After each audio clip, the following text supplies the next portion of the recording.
এই সংরক্ষিত নারী আসনটার পরিবর্তে সরাসরি নির্বাচনটা হওয়াই উচিত।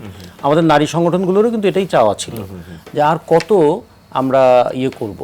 এখন ধরুন বিএনপি কিভাবে দিয়েছে, জামাত কিভাবে দিয়েছে, ভিতরে দেখুন তারা বসে কিন্তু সিদ্ধান্ত নিয়েছে যে অমুককে দেওয়া দরকার, তমুককে দেওয়া দরকার। তার বাপের পরিচয়, ভাইয়ের পরিচয় বা স্বামীর পরিচয়, এগুলো হয়তো কোনো না কোনোভাবে মুখ্য বা গৌণ যাই হোক না কেন, প্রথম পরিচয় হলো যে নেতারা বসে ডিসাইড করেছেন অমুককে আমরা দেব।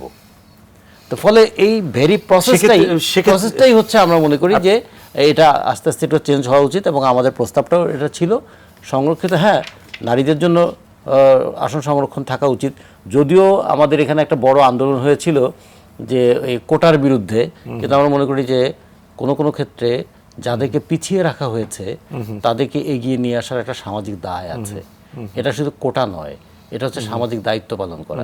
ফলে সেই সামাজিক দায়িত্ব পালন করার জন্য সংসদে আমাদের নারী সংখ্যা বাড়ানো দরকার, এবং সেটা আমরা সরাসরি নির্বাচনের মধ্যেই আসলে ভালো হতো। এটা হলো একটা দিক।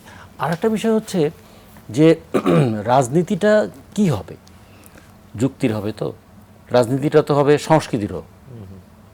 তাহলে যুক্তির সঙ্গে যদি সংস্কৃতিটা না থাকে তাহলে এই যুক্তি কখনো কখনো কিন্তু কুযুক্তিতে রূপ নেয়।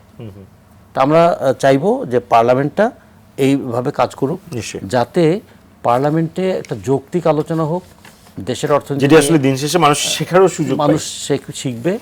এবং আমরা তারা যেন বুঝবে যে এই পার্লামেন্টে প্রতি মিনিটে যে 2,72,000 টাকা খরচ হচ্ছে আমাদের টাকা, এই টাকাটার একটা যথার্থ ব্যবহার হচ্ছে সেখানে।